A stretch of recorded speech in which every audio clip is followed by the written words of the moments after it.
Buen día a todos y todas, ¿cómo les va? Ya, Hola, profe. profe. ¿Cómo andan? Bien. El encuentro de hoy,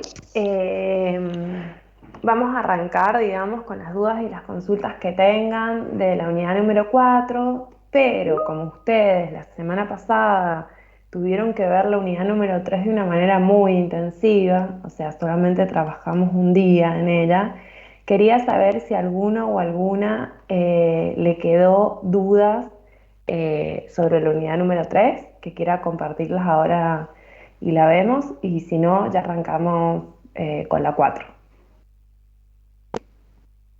Creo que vimos bastante, llegamos a ver toda la unidad y con las dudas que tenían, pero por ahí, qué sé yo, quizás cuando vinieron al encuentro no habían terminado de leer todo.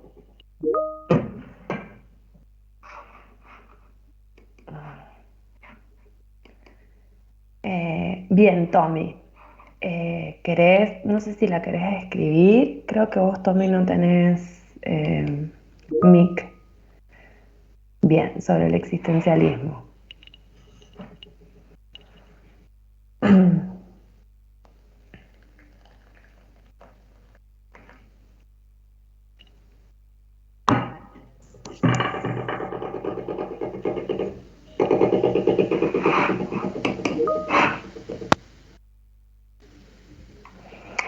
Bien, Tommy está preguntando, para aquellos que se están recién conectando, sobre la unidad número 3, el último apartado, en donde trabajamos Jean-Paul Sartre, y dentro, o sea, a partir de este autor, lo que se denomina el existencialismo.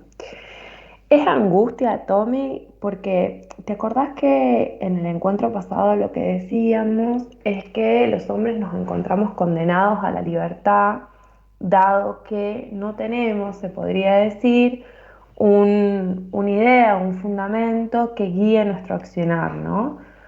Una podría decir que en la Edad Media eso que guiaba nuestro accionar era Dios, ¿no? Dios aparece como ese que guía nuestro accionar, ¿no? La gracia, por ejemplo, se puede pensar como ese favor que nos permite a los hombres eh, cumplir, digamos, los mandamientos. Después, no sé, en la Grecia antigua, las esencias guían a los hombres, ¿no? La contemplación del conocimiento. En Platón aparece como que tenemos una guía para poder llegar a esa contemplación de conocimiento. En la modernidad lo que aparece como que guía a los hombres es la razón, y con ella una ciencia, ¿no? Esa que se funda. En cambio, en la contemporaneidad, que la contemporaneidad en filosofía se traza desde el siglo XIX en adelante, digamos, Nietzsche, Freud, Marx, digamos, son autores que inauguran esto que vamos a llamar la contemporaneidad, y Sartre es posterior a esto. En la contemporaneidad nosotros no tenemos ningún fundamento último que organice nuestro accionar, o podríamos decir también a cuáles todos los organismos vivientes y no vivientes dependemos de él. Entonces, en este sentido, en Sartre los hombres somos libres, pero estamos condenadas a esa libertad porque tenemos una libertad que no sabemos cómo utilizarla, por decirlo de alguna manera, y es una libertad que siempre está entrelazada con la responsabilidad. Entonces, ¿qué dice Sartre? Sartre dice que sabiendo, ¿no?, que somos libres, pero no sabemos cómo dirigir esa libertad, pero a su vez sabemos que todo accionar que tengamos repercute en otros, hagamos o no hagamos cosas, repercute en otros, dice, eso nos produce una angustia, porque no sabemos, digamos, qué efecto va a tener ese accionar en el conjunto y en los otros. Así que básicamente la idea de angustia está en vínculo también con la idea de libertad. Por eso vemos, el hombre está arrojado al mundo, está condenado a la libertad, el hombre es angustia, digamos, en vínculo con esta libertad, y a su vez la idea de responsabilidad. Así que para entender eso de la angustia, me parece que es fundamental que entiendas en qué sentido estamos arrojados, digamos, o estamos condenados a la libertad. ¿Hay un poco mejor, Tommy?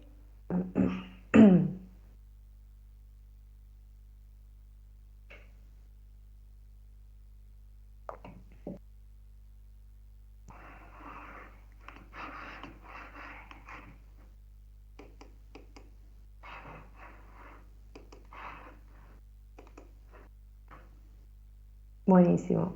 Bien, ¿alguien más quiere hacer alguna consulta de la unidad número 3 o pasamos a las dudas y consultas que tienen de la unidad número 4?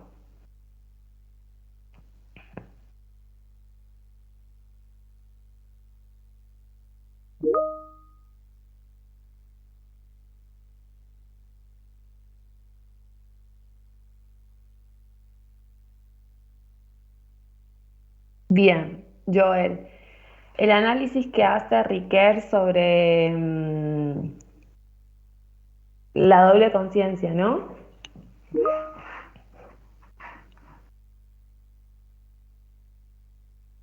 Bancame Mica, que Joel agarró y dice que tiene una duda y después vamos a la tuya. Si querés, Mica, la puedes ir escribiendo. Entiendo, Joel, que lo que te está refiriendo a Riquet es en el apartado número 1 de la unidad, en donde Riquet vuelve sobre el mito de Edipo, ¿no? Entonces lo que hace Riquet ahí es señalar, déjenme que suba un poquito porque todo está en el manual en la unidad número 4, colon hermeneuta, más abajo. Acá estamos. Acá está. Bien. Lo que hace ahí, digamos, Riquet es hacer una nueva lectura sobre el mito de Edipo, ¿no? Nosotros como que primero vemos el mito de Edipo a partir de la tragedia de Sófocles, ¿no? Luego vemos la lectura que hace Freud a partir de este mito y la reconstrucción que hace del complejo de Edipo, que es lo estructurante en el aparato psíquico. Y luego aparece Paul Ricoeur, que es un filósofo contemporáneo, digamos. Freud también es contemporáneo, pero fíjense que tienen casi un siglo de distancia, ¿no? Freud y Ricoeur. Bueno, Ricoeur es un contemporáneo más próximo de nosotros, en donde hace otra interpretación de el mito de Edipo. Y lo que dice, digamos, Ricoeur, digamos, es que lo que trae el mito de Edipo es una problemática que ya no tiene que ver, digamos, con el complejo de Edipo en sí mismo, sino a su vez, digamos, tiene una segunda problemática que tiene que ver con la conciencia de sí mismo. ¿Qué señala, digamos, Riquet en eso? Riquet dice que Edipo, digamos, como esta figura del héroe trágico, tiene una culpabilidad que no tiene que ver, digamos, con la culpabilidad de haberse acostado con su madre y de haber matado a su padre, digamos, sino esta segunda culpabilidad tiene que ver con haber asumido que él era inocente. Eso ustedes quizás no lo pueden ver tanto porque no leyeron la tragedia. Pero si ustedes en algún momento, en algún verano o en algunas ocasiones tienen ganas de leer la tragedia de Edipo, está buenísima, y van a ver que Edipo comienza la tragedia en donde Tebas está azotada, digamos, por la peste. Entonces Edipo va a consultar al oráculo. Edipo ya es rey, ya se casó con Antígona, tiene 4 hijos y bueno, y está bajo su reinado el momento. Entonces él va a consultar con el oráculo y el oráculo le dice que hasta que no se ajusticie, digamos, se le dé justicia a la muerte del anterior rey, que es Layo, la peste va a seguir azotando, digamos, Tebas. Entonces Edipo se pone a investigar, ¿no? ¿Quién es el responsable? Y van a ver que, no, si la leyeran, aparece, digamos, la narración como partida, digamos.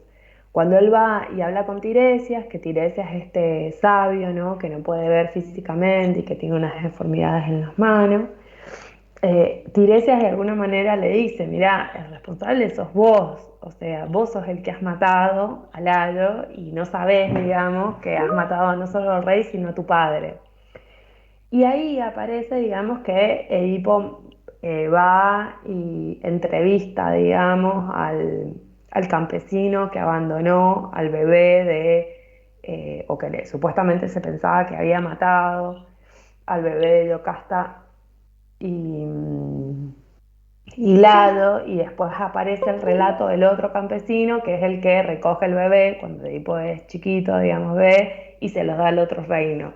Entonces, en esa fragmentación de relatos que aparecen a lo largo de toda la escena trágica de la obra, uno puede, o sea, y hay algo, digamos, en la tragedia que son los coros, que los coros van anticipando eso que el protagonista no puede ver, va narrando eso que el protagonista no ve, entonces una se da cuenta, digamos, que el que ha hecho todo es Edipo. Lo que pasa es que Edipo tiene la verdad enfrente de sí, digamos, él es el responsable, y no puede verla. ¿Por qué dice Riquet que no puede verla?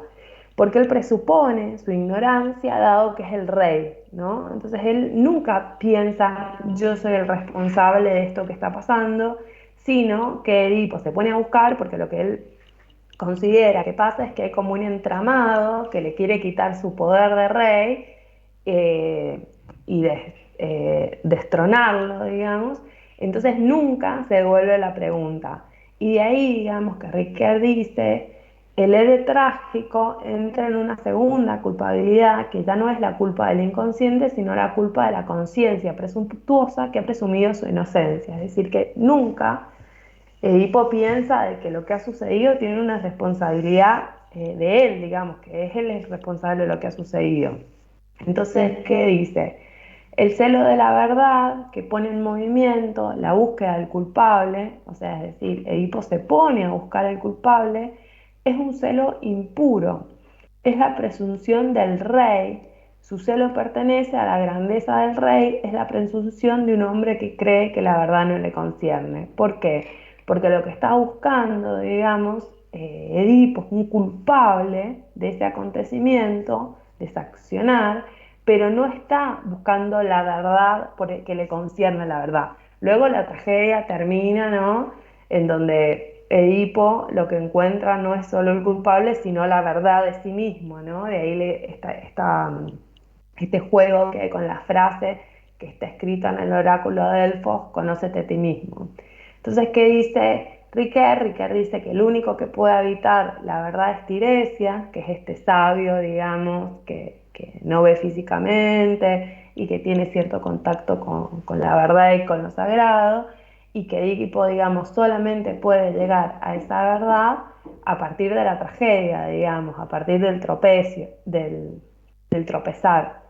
Entonces, eso, digamos, tienen que tener en cuenta que aparece, por un lado, la tragedia y la reposición de la tragedia a partir del mito, o sea, la tragedia está narrada, digamos, y construida a partir de un mito, ¿no? Recuerden que el mito es un relato verdadero que funciona y todo lo que dijimos, aparece la interpretación que hace de la tragedia Freud y por segundo, digamos, momento aparece la interpretación que hace Paul Riquet, que tiene una relación ya no con el parricidio y el incesto, sino con la inocencia del rey, en a quién le concierne o no la verdad, digamos. Ahí no sé quién, Joel creo que había preguntado. Joel, lo mismo te dije, lo mismo que dice el cuadernillo, pero sí quedó un poco más claro. Y ya vamos a la de Mika. Espero que Joel.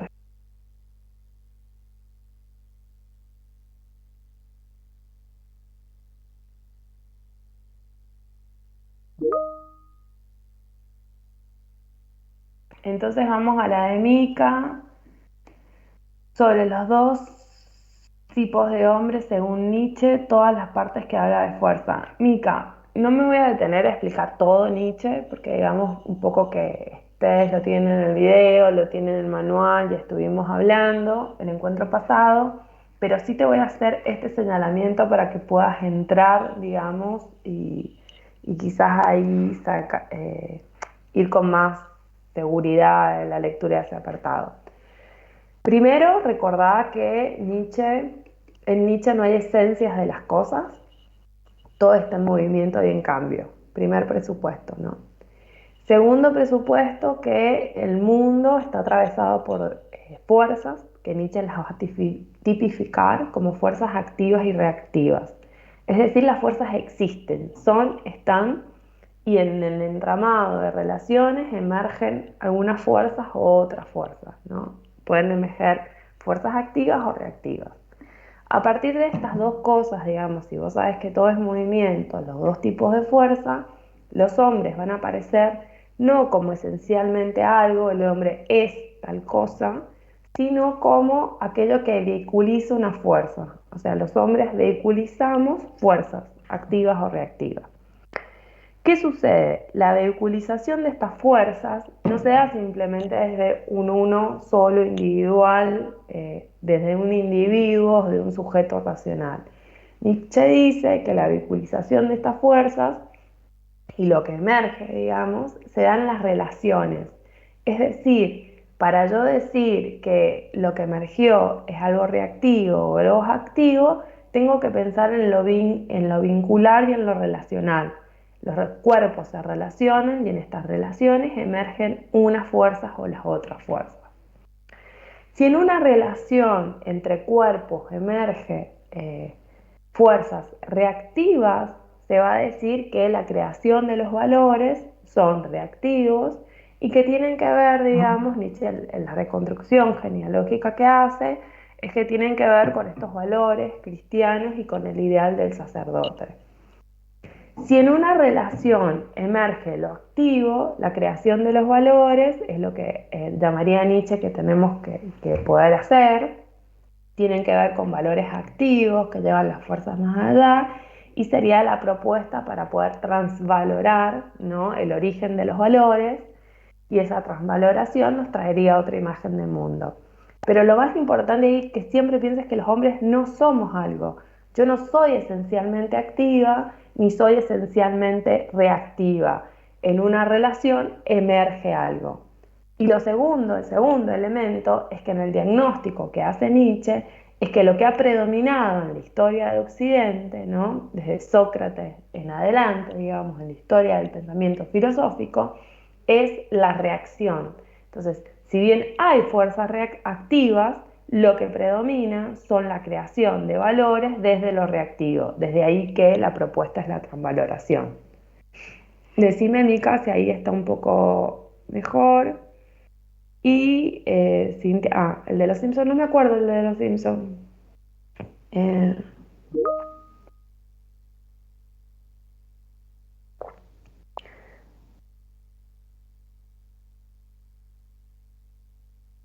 em, el de Edipo de los Simpsons no me lo acuerdo. Estaba intentando pensar si me lo acordaba. Bueno, entonces, cerramos la unidad número 3 y vamos a las consultas o dudas que tengan de la unidad número 4.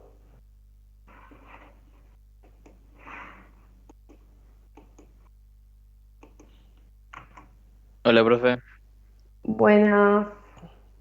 Yo te quería preguntar por Hobbes, Mm, porque digamos, al principio de la explicación que da el libro, hasta que dice Leviatán, es como que me queda la sensación de que estuviera o sea, que si estuviera justificando justamente una postura en contra del absolutismo que propone hasta que dice Leviatán. Es como que me da toda la sensación de que estuviera en contra, y después cuando ¿Del dice Leviatán y hace... absolutismo? Sí, o sea, el apartado dice que no, que justamente lo está justificando, pero a mí me da Sí. toda la sensación de que estuviera en contra, esa primera ¿Por parte. qué? Está bien, pero ¿por qué te da la sensación de que estuviera en contra del absolutismo monárquico No sé, o del absolutismo? o sea, lo había leído y como que dice que son todos los hombres iguales, que Sí, no hay uno que gobierne por encima del otro, y el sí, absolutismo termina resultando en que es uno el que tiene la autoridad sobre todo, todos los está demás bien. Un sin uno ningún tipo de... artificial. Exacto. Bien, pero mira, Gabriel era, ¿no? Sí. Sí, sí. Gabriel, tenemos que tener en cuenta que todo eso primero que está señalando de igualdad eh, y libertad, ¿no? Que comparten los hombres, esa igualdad y libertad, es en el estado de naturaleza. Espérate que quiero bajar hasta la unidad número 4 y ya les voy a dar tips para que trabajen esta unidad. Porque aparte recién escuché el video que hizo Mateo y hay un error ahí, que ya les digo cuál. En Locke, no en Hobbes. Miren, primero tener en cuenta que nosotros vamos a ver contractualismo y que acá entra Hobbes, Locke y Rousseau. Pronunciado, ¿no? Bueno, ahí Tute también tiene dudas sobre Hobbes. ¿Por qué se llaman contractuales estos autores? Porque a partir de un contrato o pacto emerge la política. Entonces, ¿qué significa esto? Que la política es un artificio. No sé por qué les estoy escribiendo. Que la política es un artificio, ¿no? Entonces, antes de la política, ¿qué hay? Algo que denominamos estado natural.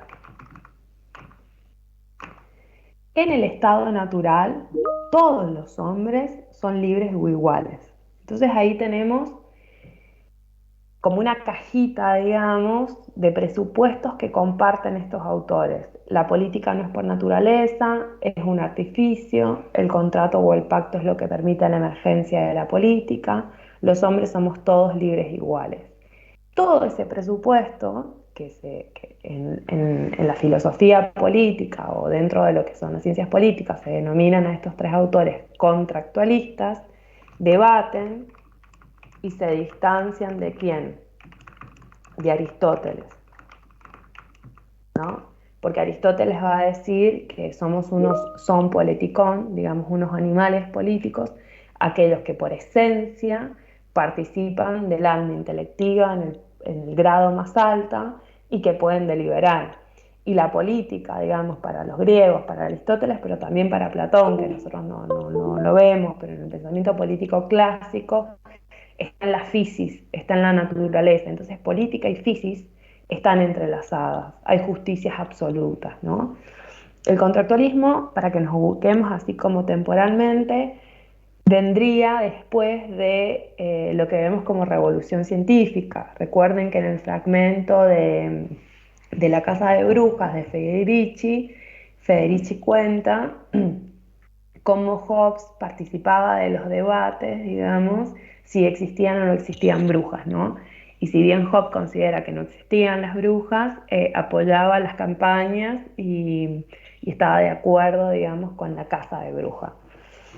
Si bien estos tres autores se denominan contractualistas, escriben en momentos muy distintos, ¿no? Entonces eso también hay que tener en cuenta, que escriben en momentos distintos y que hay debates entre ellos, cercanías, pero principalmente hay distancia entre estos autores. Esta es como la primera cercanía que se construye en el apartado número 1 para debatir con Aristóteles. ¿Cuáles son las preguntas que ustedes tienen que rastrear en estos tres autores contractualistas? No estoy poniendo Marx, que es otro autor que vamos a trabajar en esta unidad, porque no vamos, o sea, porque Marx no es un contractualista. Entonces, primero, naturaleza, las voy a anotar acá, de los hombres, para que puedan reponer todos los hombres son libres e iguales. ¿Cómo es el estado de naturaleza? Para que puedan reponer que en uno es un estado de guerra, otro es un estado pacífico, otro es un estado de constante cambio, que después vamos a detenernos en Rousseau, porque en Rousseau trabajamos dos textos.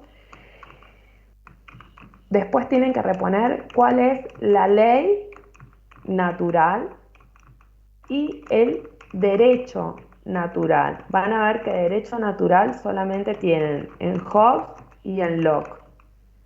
En Rousseau no tienen derecho natural. Tienen que poder responder ¿por qué salgo? ¿Cuál es la necesidad de salir del estado de naturaleza? ¿Por qué? O porque es una necesidad, van a ver, ¿cuáles o son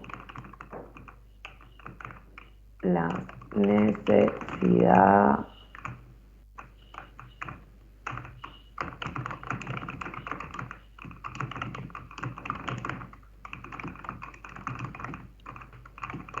Se las dejo si las cortan y las pegan. ¿Por qué o cuáles son las necesidades de la salida del estado de naturaleza? Tienen que poder responder cómo se sale de ese estado, porque van a ver que se sale de distintas maneras. Tienen que después, una vez que se sale del estado de naturaleza, cuál es la política o el estado político que se funda o emerge. Esas de algunas maneras son las preguntas que ustedes tienen que hacer resonar en los tres contractualistas y que van a tener distintas respuestas. Vamos en el caso de Hobbes. Empecemos por el primero. Hobbes parte de la idea, al igual que los otros dos, pero nos detengamos acá, que todos los hombres somos libres e iguales.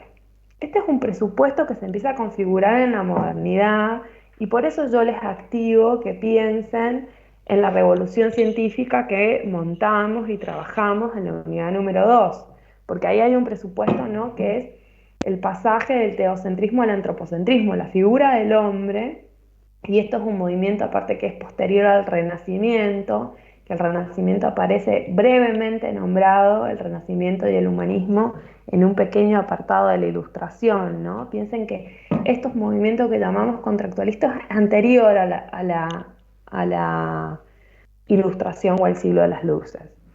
Entonces, para Hobbes los hombres somos todos libres iguales, digamos, si bien tenemos diferencias físicas, tenemos la misma libertad, digamos, para poder poseer las cosas. O sea, en Hobbes, en el estado de naturaleza, no hay propiedad, sino lo que hay son posesiones. Y tenemos libertad de desplazamiento. Es una libertad, digamos, de movimiento que hay. Sin embargo, Hobbes es un autor que está escribiendo, digamos, el Leviatán, posterior, digamos, a las guerras de religiones que se dan en todos los territorios que ahora denominamos Inglaterra, ¿no? Así como cerradamente Inglaterra, todos estos reinados.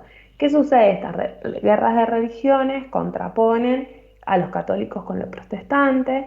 Pensemos que en el apartado de la unidad número 2, en donde aparecía esta mención, digamos, que en el deshacer, digamos, la Edad Media, había algo que llamábamos las guerras de religiones a partir de la Reforma Protestante, que se dan con Martín Lutero, en donde nace una reforma a la fe católica apostólica romana, y esto hace, digamos, dicho así como de una manera muy simple, que distintos reinados se aliancen con distinta fe. Hay estados que van a ser católicos, estados no, digamos, reinados que van a ser católicos, y hay reinados que van a terminar siendo protestantes. Pero esto es producto de una lucha, digamos, y un puje, una puja por el poder y este vínculo entre el poder y la iglesia. Hobbes está escribiendo en un momento en donde, por un lado, han sucedido estas guerras de religiones en los territorios, a su vez Hobbes es católico, no es protestante, Locke sí es protestante, y a su vez ha perdido esta idea, digamos, de el monarca como representante de Dios en la tierra. Piensen que ya estamos siglo XVII, siglo XVIII. O sea, la Edad Media, digamos, el teocentrismo de la Edad Media ya se ha hecho añico.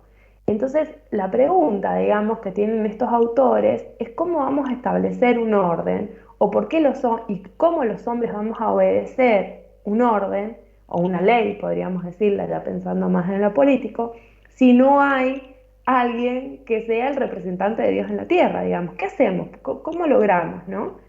Y acá está, en este momento que se emerge también y se intenta responder estas preguntas, la secularización del poder. O sea, es decir, una cosa es el poder religioso, ¿no? O sea, ya está esa crítica, digamos, que es la crítica que le hizo Lutero a la fe católica. Una cosa es tener la fe, otra cosa es tener la espada del gobierno. Entonces, bueno, ¿cómo vamos a obedecer un gobierno? ¿O por qué los hombres nos sometemos a la obediencia si ese fundamento último, digamos, ese que nos dice que hay que obedecerlo, no es ya un hijo o un representante de Dios en la tierra, ¿no? Eso es un poco el contexto. Entonces, ustedes van a ver,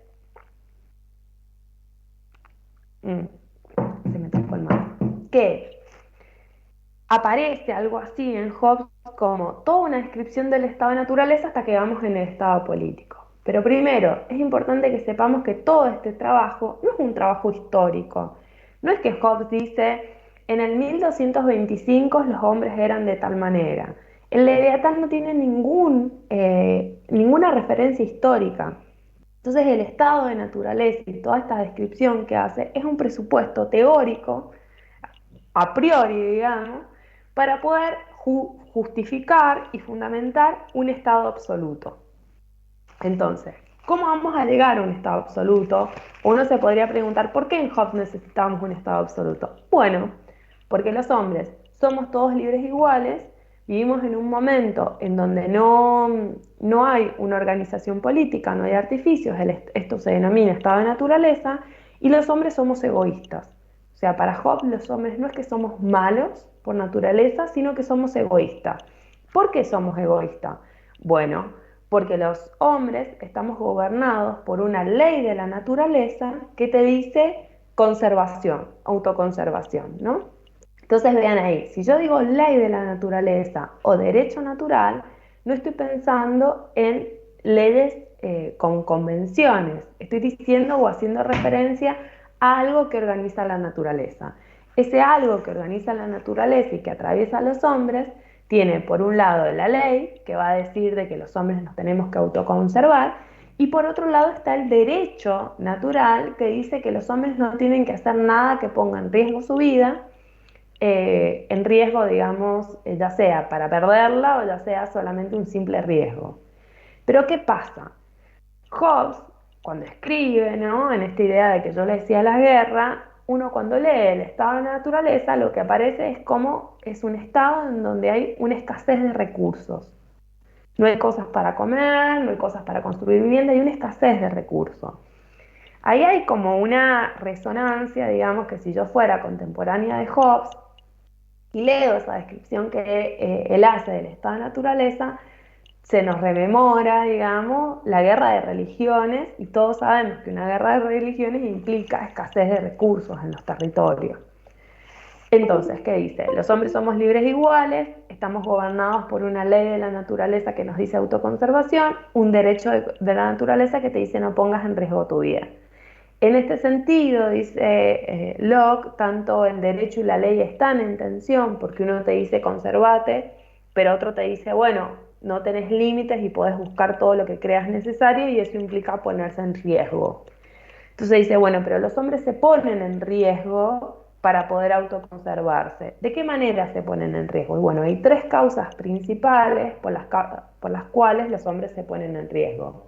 Para conseguir, digamos, algún alimento, algún bien o lo que sea, para poder, digamos, construir una cierta, como diríamos, no es autoestima, sino una cierta fortaleza para que otros nos tengan en miedo, digamos.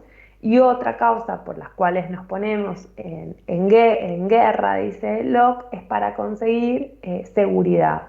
Entonces ahí, ¿quién puede reponer cuáles son las tres causas de guerra que señala? Yo dije cuáles son los bienes, los que obtenemos, pero ¿cuáles son las tres causas de guerra que señala Hobbes?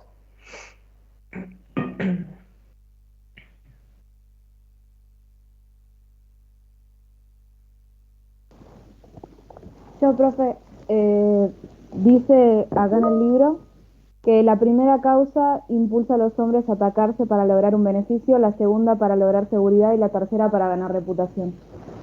Entonces vamos, ¿cuál es la primera causa? Para ganar un beneficio, ¿cuál es la primera causa?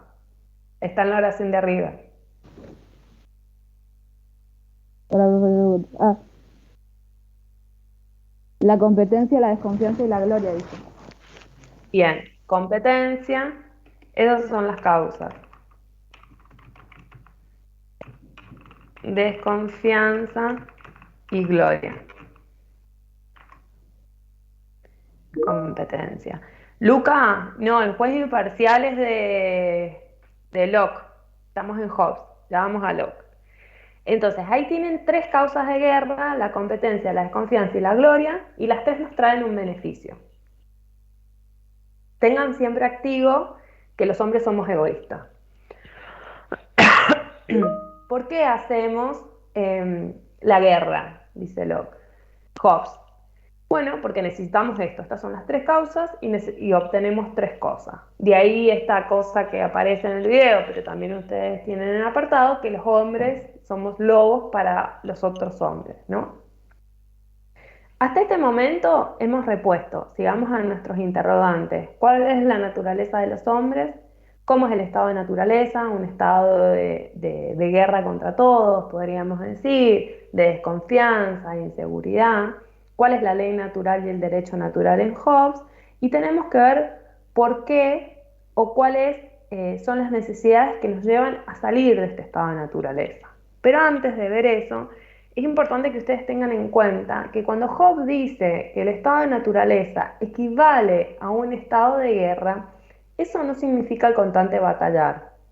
Lo que está diciendo Hobbes es que el estado de guerra es como una sensación atmosférica. Eso está en el capítulo 14 del Leviatán, en el tomo 1. ¿Qué dice?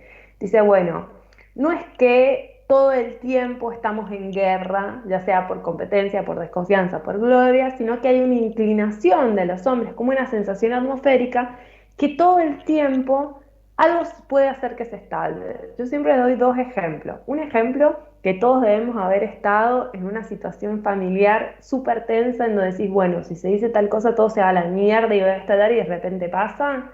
Es esa sensación la que está diciendo Hobbes. Y el otro ejemplo que doy, que nos corresponde más a los cuerpos que somos femeninos o feminizados, cuando circulamos por ciertos espacios, el miedo a la violación, ¿no? O sea, no es que en todas las esquinas a los cuerpos femeninos o feminizados o con ciertas características que tienen que ver más con lo femenino son violados o matados, pero sin embargo, circular por ciertos espacios en ciertos horarios, todas y todes tenemos interiorizado ese miedo, digamos, a ser violada. Entonces digo, ¿eso significa que cada vez que salís te violan? No, no significa eso. Significa de que existe, digamos, esa tendencia, se podría decir de un modo horrible, a que ciertos cuerpos les pasen ciertas cosas. Entonces, esa es la descripción que Hobbes está haciendo de que el estado de naturaleza es un estado de guerra. No es el constante de batallar, sin embargo es esa tendencia a que puede estallar todo en cualquier momento. Este estallar todo en cualquier momento hace de que los hombres no puedan avanzar. O sea, ahí aparece una idea bastante moderna de Hobbes, que los hombres no pueden conseguir, digamos, cosas, obtener, digamos, porque acuérdense que no hay todavía propiedad privada, no pueden obtener cosas para poder avanzar y desarrollarse. Entonces, ¿qué va a decir Hobbes? Bueno, los hombres se dan cuenta que es necesario salir de este estado para autoconservarse y seguir progresando, digamos. Digo progreso porque hago referencia a esta temprana modernidad, ¿no? Que va de la mano con lo que va a ser la revolución industrial, que va de la mano con la figura del burgués. Entonces, ¿cómo es que salimos, no? ¿Cómo se sale? Se sale a partir, dice Hobbes, de las pasiones y de la razón, ¿no? Porque para Hobbes los hombres tenemos pasiones y razones. La pasión que interviene es el miedo, dice el miedo a una muerte violenta, porque dice Hobbes, si bien el miedo es una pasión, es la más racional de todas las pasiones, porque te dice autoconservate, o sea, el miedo muchas veces nos salva, diría Hobbes. Entonces dice, el miedo y la esperanza de poder progresar, reunirnos, le dice a la razón que es necesario, entonces pasión y razón nos llevan a salir de este estado, que es necesario que los hombres nos agrupemos y que formemos, digamos, una comunidad política. Entonces, ¿cuáles son las necesidades? ¿Por qué salimos? Para garantizar la paz. Es decir, en el estado de naturaleza no hay una garantía de paz. ¿Cómo se sale? A partir de las pasiones, las pasiones y la razón. ¿Cuál es la política o el estado que se funda una vez que decidimos pasar por el pacto, por el contrato? En Hobbes, para entender el pacto, que es un pacto de sujeción, es importante que primero distingamos lo que se denomina persona natural, que equivale a autor, y persona artificial, que equivale a actor. La persona natural es aquella que lo que dice o lo que hace le corresponde. Yo levanto el mate, me corresponde. Esta es una acción que estoy haciendo yo, Virginia. Lo que estoy diciendo me corresponde porque Virginia está diciendo tal cosa. Entonces soy autora, digamos, de mis acciones o de mis palabras. Escribo un libro, lo firmo, es mío, digamos, son mis palabras. Soy autora de eso. El actor, es decir, la persona artificial, es aquella que lo que dice y lo que hace es en representación de otro. Entonces, por ejemplo, si yo les digo, el gobernador de Buenos Aires, lo que dice y lo que hace en tanto gobernador, lo hace en tanto su nombre propio o en tanto representante. Lo hace en tanto representante, porque estamos hablando del gobernador, estamos pensando en esa banca. Entonces, fíjense, si bien el artificio, la persona artificial, es ocupada por una persona de carne y hueso, ese obrar o ese accionar lo hace en tanto representante de. Cuando Axel va y vota, vota en tanto ciudadano, ¿no? Vota en tanto su nombre. Pero cuando toma decisiones que hacen a el gobierno, digamos, no lo hace en tanto Axel, digamos, su individualidad, sino en tanto representante de. A eso es importante que tengan en cuenta, que la representatividad es un artificio y piénsenlo como una banca, digamos.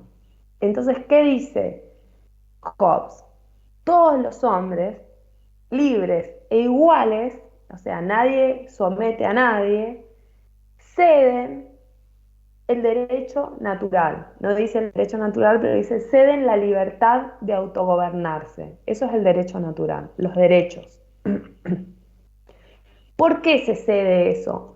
Bueno, porque los hombres no nos sabemos autogobernar a nosotros mismos y lo que producimos es la guerra. Entonces cedemos eso. Cuando todos en el mismo plano de igualdad y de libertad cedemos eso, emerge esto que vamos a llamar la persona artificial. Que la persona artificial no es uno de carne y hueso. La persona artificial va a recibir el nombre de soberano. Persona artificial es soberano, es el estado absoluto y aparece bajo figurado,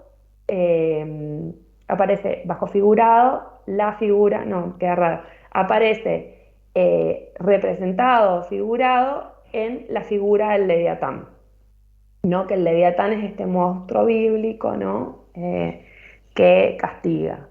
Entonces, las personas naturales, ¿no? Los autores, cuando todos cedemos, ¿no? Nos transformamos, se transforma ahí la relación y nosotros digo, pasan a ser súbditos. Entonces hay un soberano que detenta el poder y los súbditos que están en relación con este soberano. Cuando se dice la persona artificial no participa del pacto, es una estupidez, digamos. ¿Por qué? Porque obvio que no participa del pacto porque no existe esa representación y ese artificio. Luego esa persona artificial, es decir, el soberano, el estado absoluto, el Leviatán, puede ser ocupado ese lugar por una persona o por muchas personas. Si es una persona que ocupa ese lugar, la soberanía toma fuerza, digamos, toma forma, digamos, esa soberanía absoluta toma forma en la monarquía, si es una persona. Si son muchas personas, la soberanía toma lugar, digamos, forma en una república que dice Hobbes. Obviamente Hobbes le pone corazón a la monarquía a partir de lo que él ha vivido de las guerras y dice que es mejor tener una persona una persona natural en esa artificialidad porque es más fácil tomar decisiones. Pero ahí vean eso, cuando yo estoy diciendo Estado absoluto, no estoy diciendo monarquía. Lo que estoy diciendo con Estado absoluto es que no hay división de poderes. Es decir, que hay una unión entre lo que nosotros podemos ver con Locke, pero también la experiencia que nosotros tenemos de la política, entre el legislativo y el ejecutivo. O sea, quien hace la ley, ejecuta la ley. Entonces, lo absoluto tiene que ver con esto, con un poder. Ese poder se puede encarnar en monarquía o en república, pero lo absoluto hace referencia no que es uno, un monarca, sino que no hay divisiones de poderes. En estas no divisiones de poderes, ¿no? En donde hay un uno, ¿no? La soberanía está en esa figura del soberano, que es el representante de los súbditos. ¿Por qué decimos que lo que se inaugura, digamos, o lo que se da lugar es un poder absoluto, un pacto de sujeción? Porque los súbditos quedamos atados a ese poder soberano. Entonces, si por ejemplo el soberano hace algo que a mí no me gusta, ¿no? No puedo romper el contrato, porque yo ya le cedí a ese artificio, al leviatán, al soberano, al Estado absoluto, que yo no sé autogobernarme. Entonces tengo que cumplir todo lo que dictamina el soberano.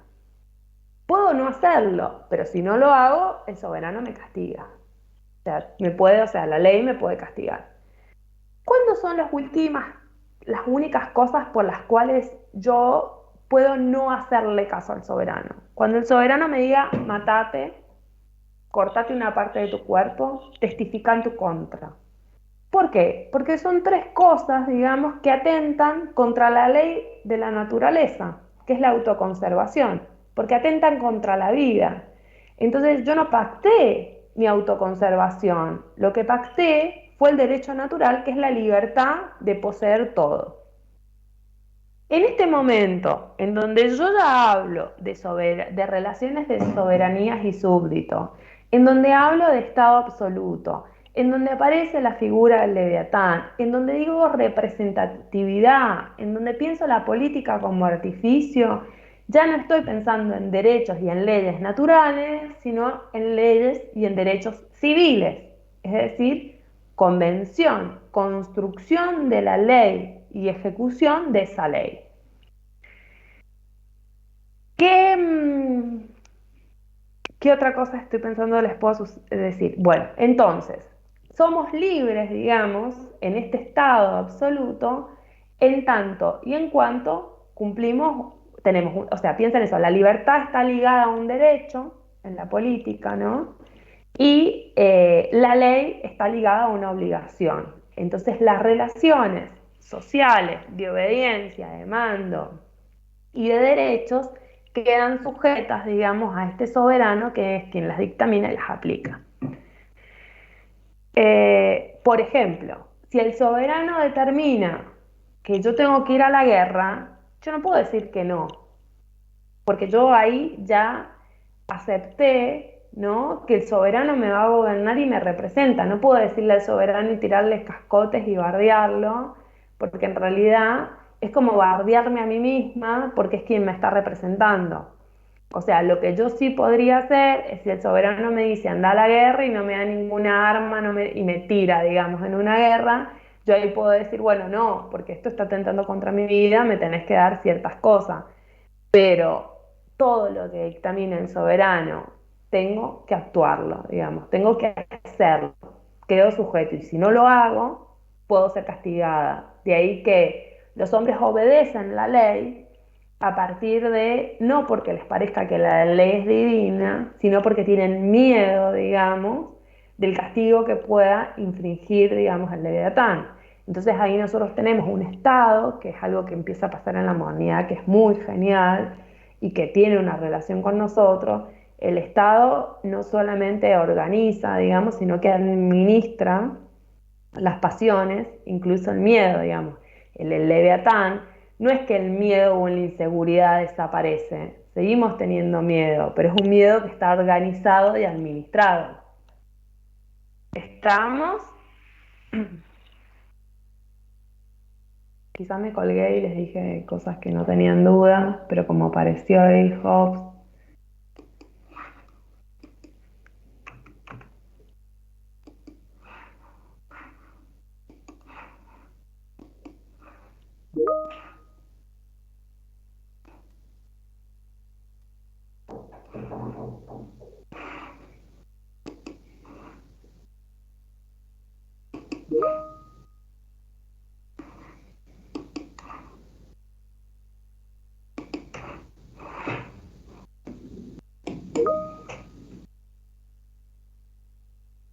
El Leviatán es un monstruo bíblico, Rebeca, que saca Hobbes del Antiguo Testamento y en su teoría, digamos, el Leviatán es el estado absoluto.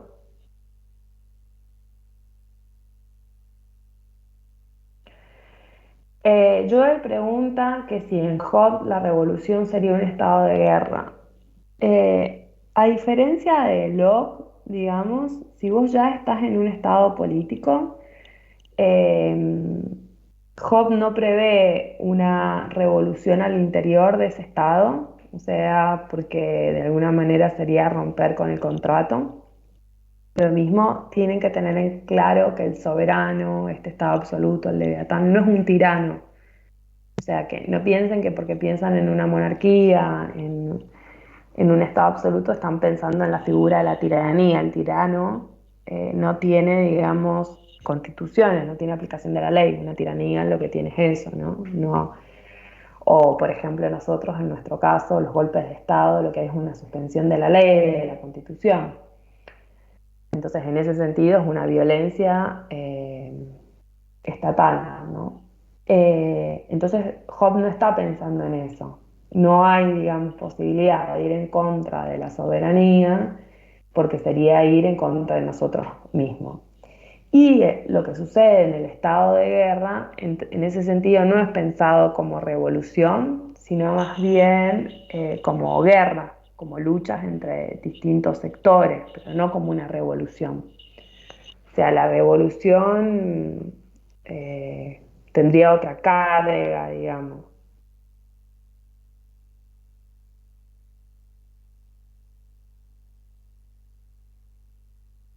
¿Qué te quiero decir con esto, Joel? Que una vez instaurada la política en Hobbes, ¿no? Este estado absoluto, los estados pueden entrar en guerra con otros estados, pero internamente no hay una disolución, digamos, no hay una revolución, no hay una guerra. O sea, es más, si la pregunta es cuál es la función del soberano o del Estado, es garantizar eso que no estaba en el estado de naturaleza, que es la paz.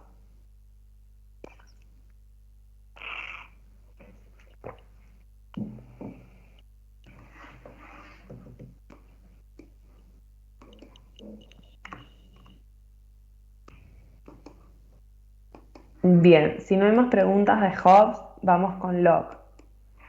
¿Qué dudas tienen de Locke?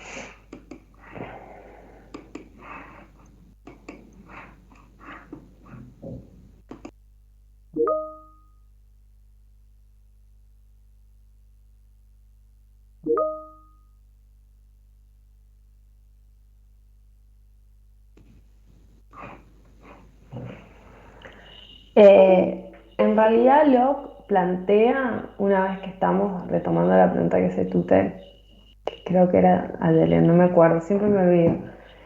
Eh, la política que va a inaugurar, digamos, Locke, el Estado político, es un Estado en donde hay una división de poderes. Legislativo, que es el poder más importante, es la constitución de las leyes, ¿no? Ejecutivo, quien ejecuta las leyes, y un poder federativo que le llama, que es subsidiario al legislativo. Y la encarnación, digamos, de esta división de poderes es una monarquía parlamentaria. Es decir, lo que está pensando Locke es la limitación del monarca. O sea, como, bueno, sí, hay una monarquía, pero esta monarquía está regulada, digamos, por un parlamento. Y el estado civil, digamos, Rebeca, en Locke, yo lo puedo pensar como el estado político también, pero lo importante ahí es que ustedes sepan que el estado de naturaleza lockeano sí posibilita relaciones sociales y intercambio entre los hombres. Es más, el estado de naturaleza en Locke hay propiedad privada, hay una ley de la naturaleza que es diferente a la de Hobbes porque implica conservación, pero también conservación de la especie, ¿no? Dado que todos somos hijos de Dios, entonces el único que puede quitar la vida es Dios, ¿no? Ahí aparece algo que es fundamental para que ustedes lean ese estado de naturaleza, que es la figura de Dios. Entonces, en el estado de naturaleza en Locke, que es en el segundo tratado sobre el gobierno civil,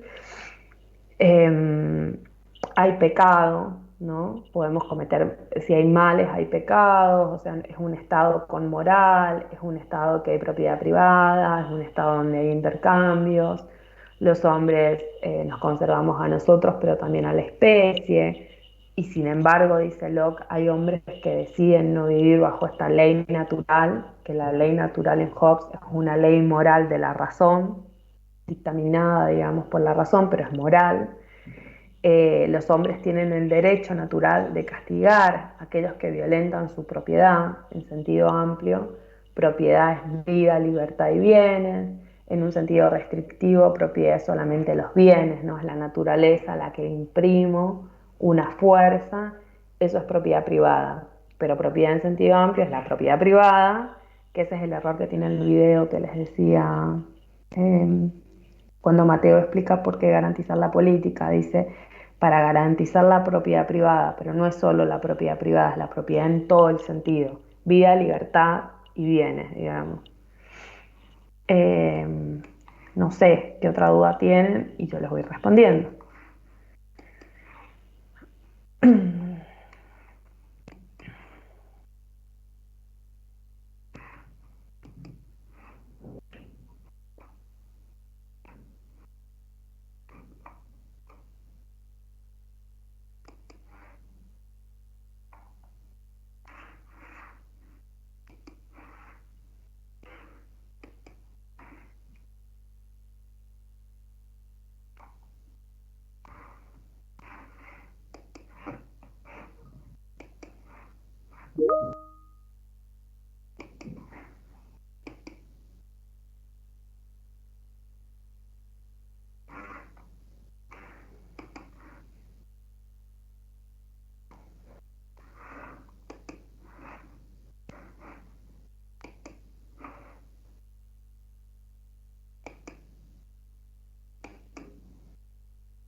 Bueno, les hago un repaso, a ver, ahí hay otra pregunta.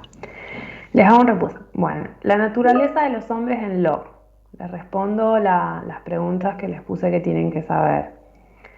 Todos los hombres somos libres e iguales, ¿no? También, otro presupuesto, el mismo presupuesto. ¿Cuál es el estado, cómo es el estado de naturaleza? ¿Es un estado pacífico? ¿Es un estado que es una creación divina? En este sentido, los hombres son hijos de Dios. Locke sí es un protestante. Entonces, cuando decimos cuál es la ley natural y el derecho natural, la ley natural en Locke es una ley moral de la razón dictaminada que nos dice, esta ley natural y moral, que los hombres se tienen que conservar a sí mismos y a su vez a la especie, porque el único que puede quitar la vida, como les decía, es Dios. ¿Cuál es el derecho natural? El derecho natural es el poder ser jueces, ¿no? Cuando alguien ataque mi propiedad, ya sea la libertad, la vida o, o la propiedad, yo puedo castigarlos. ¿Qué otra característica tiene el estado de naturaleza? Que los hombres tienen propiedad privada. La propiedad privada es la naturaleza añadida a más trabajo, que sin embargo, dice Locke, la naturaleza nos pone un límite porque no podemos acumular, pero sin embargo, dice, hay un momento en donde surge el dinero, entonces cuando ya surge el dinero uno puede empezar a acumular, porque ya no intercambio tomates por carne y tengo que intercambiar por una cantidad que pueda consumir, porque si no se me echa a perder, sino que ya empiezo a intercambiar por dinero y el dinero se puede acumular. Entonces dice, hay un momento en donde algunos hombres atacan la propiedad de otros hombres, ya sea los bienes, la vida o la libertad, y este ataque es por parte de esos hombres que no quieren vivir bajo esa ley de la naturaleza.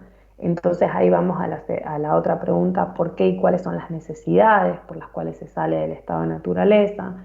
Locke va a decir que los hombres deciden salir de este estado de naturaleza produciendo un contrato, no un pacto, un contrato, que es un contrato que está basado en la confianza. ¿Para qué? Por dos razones: para poder proteger la propiedad y para poder garantizar un juez imparcial. Es decir, que si alguien ataca mi propiedad, ¿qué sucedería? Dice Locke.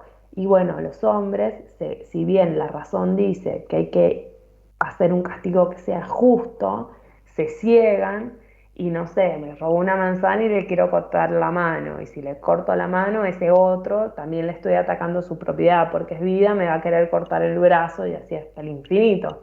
Entonces, hasta que, dice Locke, necesitamos alguien que sea imparcial, que pueda aplicar las leyes, digamos, en una imparcialidad, que no sea ni el atacante ni el que es atacado.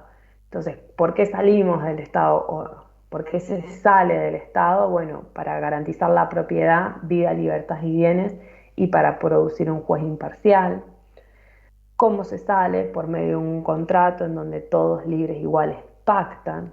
¿Cuál es la política o el estado político que se funda o emerge? Se funda una política en la que hay una división de poderes: el poder legislativo que hace las leyes, el ejecutivo que ejecuta las leyes, es decir, los jueces, y el federativo, digamos, que es subsidiario del legislativo. Y la encarnación de estos tres poderes se da en una monarquía parlamentaria, en donde, si ustedes se fijan, a diferencia de Hobbes, en Locke se está fundando una política, ¿no? También que es artificial, porque es el pasaje de la naturaleza al artificio, pero ese artificio viene a garantizar lo que ya se tenía por naturaleza, viene a garantizar la propiedad, y eso ya se tenía por naturaleza, viene a cuidar algo que ya estaba por naturaleza. ¿Cuál es la particularidad también de este gobierno, digamos, que está sostenido en la confianza que tienen los hombres, entre los hombres, y que le dan a alguien para que los gobierne? Bueno, si este gobierno, digamos, no garantiza la propiedad o la imparcialidad de los jueces, los hombres pueden, digamos, romper el pacto, romper el poder legislativo. Sebas pregunta, ¿a qué se refiere Locke cuando le pone límites la ley natural? Nadie tenía derecho a tener muchas propiedades. A eso que estaba diciendo Sebas, que en el primer momento de la propiedad privada, digamos, yo trabajo una tierra y obtengo, no sé, maíz, piénselo de esa manera. Ese límite, o sea, para Locke la propiedad es que yo pueda trabajar la tierra, el árbol, lo que sea, que yo lo pueda trabajar, que no se eche a perder. Y si yo, por ejemplo, no sé, cosecho 10 kilos de manzana, consumo 5 y 3 uso para el intercambio, esos 2 se echan a perder, porque están regulados bajo la ley de la naturaleza. Piensen, no hay freezer, no hay heladera. Entonces el argumento de la propiedad es trabajar la tierra, sacarle frutos, digamos, y que no se eche a perder. Sin embargo, lo que viola, digamos, esa ley de la naturaleza, que no se echa a perder, es cuando nace el dinero y ahí podemos acumular. Piensen que un argumento de la conquista, en el segundo periodo de la conquista, es que los pueblos originarios no trabajan la tierra, no la explotan. Entonces, en ese sentido, no serían de ellos. Y piensen también, tengan en cuenta que el momento en donde está escribiendo Locke, a diferencia de Hobbes, en Inglaterra y en todos los reinados que salieron a conquistar, digamos, y a explotar América, del norte y del sur, se está viendo, digamos, esa explotación sobre la tierra, la ganancia está repercutiendo, digamos, en los territorios europeos. O sea, piensen las colonias, bueno, los ingleses y los franceses explotando las minas, digamos, de África y la extracción de diamantes, por ejemplo. Piensa en la extracción, que eso dio muchísimo dinero a las colonias europeas, la explotación tremenda del Amazonas, del caucho, ¿no? Todo lo que pasó con el caucho fue tremendo. La explotación y el robo, digamos, de todo lo que es el oro del Alto y del Bajo Perú, la explotación de Potosí, de la mina de Potosí, o sea, como piensen en eso, Locke está escribiendo en una abundancia, porque toda la explotación que se está haciendo de los minerales y de lo que podemos llamar los recursos naturales, y también los recursos humanos, está teniendo como repercusiones en Europa. Hay una película que es hermosa sobre la explotación del caucho, pero otras cosas, no es un documental, es una ficción que se llama El abrazo de la serpiente. Y hay otra que no me acuerdo del director de esa, que se llama, que también es linda para verla, El botón de nácar, que es la segunda parte de una trilogía de un director chileno que se llama Patricia Guzmán, que tiene que ver también con las exploraciones en este momento. Pero bueno, él lo mezcla con la dictadura chilena también. Bien, ¿alguna otra pregunta y o duda de Locke?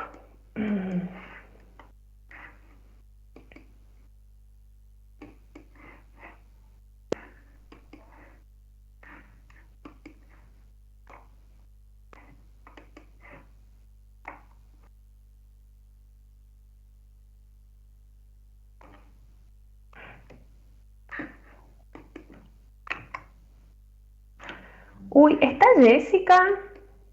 Sí, ¿no? Que Jessica me hizo una pregunta en el foro.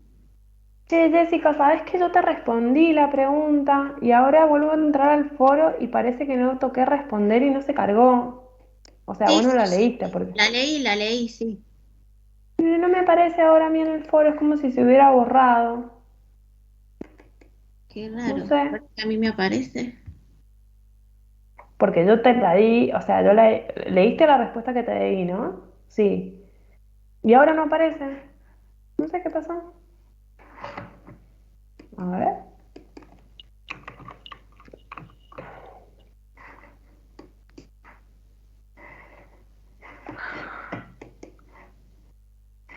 A mí me aparece, ¿eh? Che, a mí no, qué raro. Bueno, si te aparece, buenísimo. A mí no, no me parece como si se hubiera ido. Bueno, entonces, ¿ya estamos con estos apartados o tienen alguna duda o consulta? Y de paso, Jessica, me decís si se entendió lo que te respondí y querés responder, preguntarme o repreguntarme algo más. No, quedó claro. Seguía con la duda al principio de la diferencia entre ley natural y derecho natural, pero ya con la explicación me quedó más claro. Acordate que siempre el derecho, digamos, es una libertad y la ley es como una obligación. Es como no, es una obligación. Lo que pasa es que cuando yo digo natural, no estoy pensando en una constitución, digamos, no estoy pensando en leyes escritas, estoy pensando en prescripciones de la naturaleza. Entonces, digamos, Por naturaleza, los hombres en Job tenemos ese derecho natural que es una libertad absoluta de poseer cosas y de movernos. Es una libertad de movimiento, eso es como lo importante. Y la ley natural, por naturaleza, los hombres, ¿no? Tendemos a autoconservarnos a nosotros mismos, digamos. ¿Por qué? Porque somos egoístas, no a otro. En Locke, por naturaleza, por una ley natural, pero que es una ley moral que es inscrita en la razón, también que viene de una razón, tenemos la autoconservación y la conservación de la especie. Por naturaleza tenemos el derecho, digamos, de castigar a aquellos que ataquen nuestra propiedad.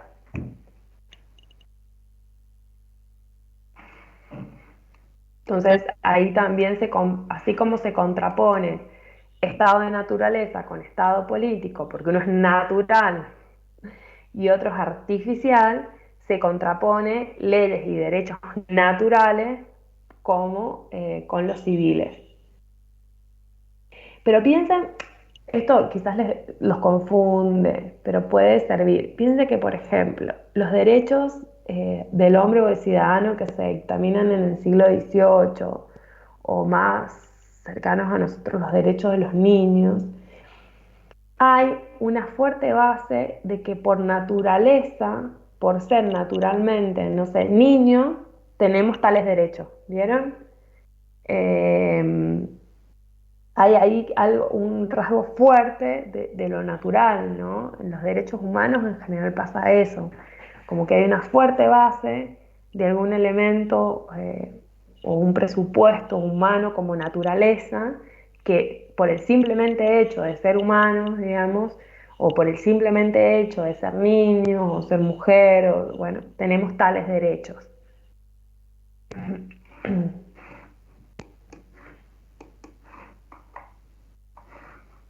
Bueno, si no hay más dudas ni consultas, damos por terminados el encuentro de hoy. Recuerden que ya tienen disponible el material, es más, ya tienen disponible el contenido de todo lo que queda, pero ya tienen el de la clase número 2 que vamos a trabajar el jueves, que también tiene que ver con esta unidad número 4, en donde vamos a trabajar el último contractualista, que es Rousseau, y el autor que no es contractualista de esta unidad, que es Karl Marx.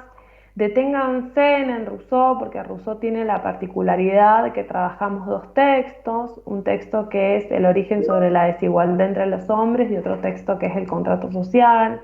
Entonces vean bien ahí de diferenciar qué plantea uno y qué plantea otro, y después vayan a Marx. Sebas, decime, antes de que nos despidamos, que creo que tenés una duda o consulta.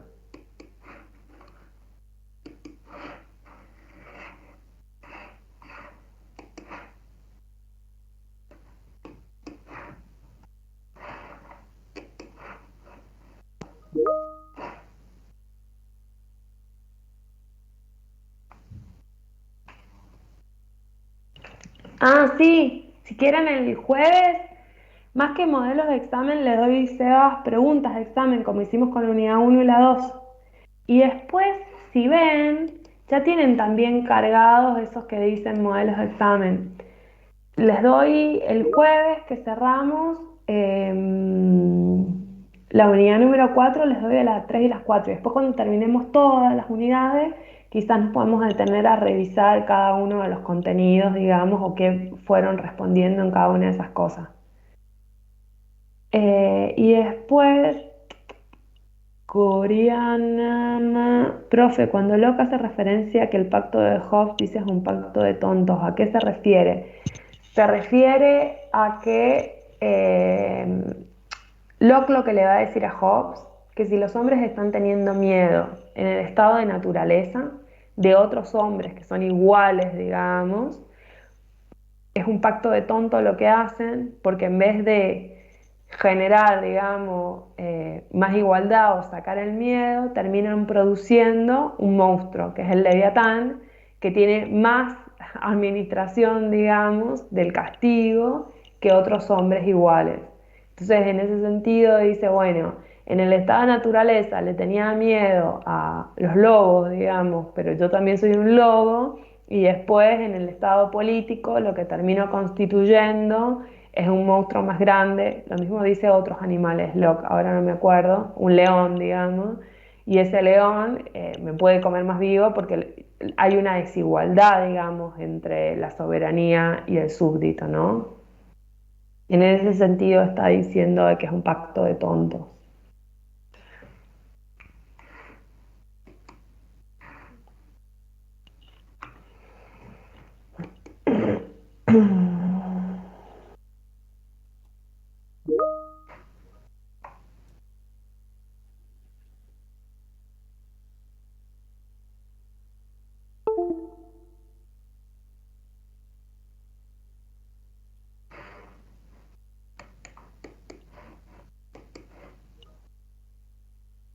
Buenísimo. Bien, nos vemos el jueves y cerramos la unidad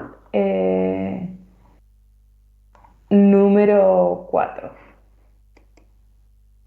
Que tengan buena semana y que puedan terminar la unidad número 4, que les vaya bien.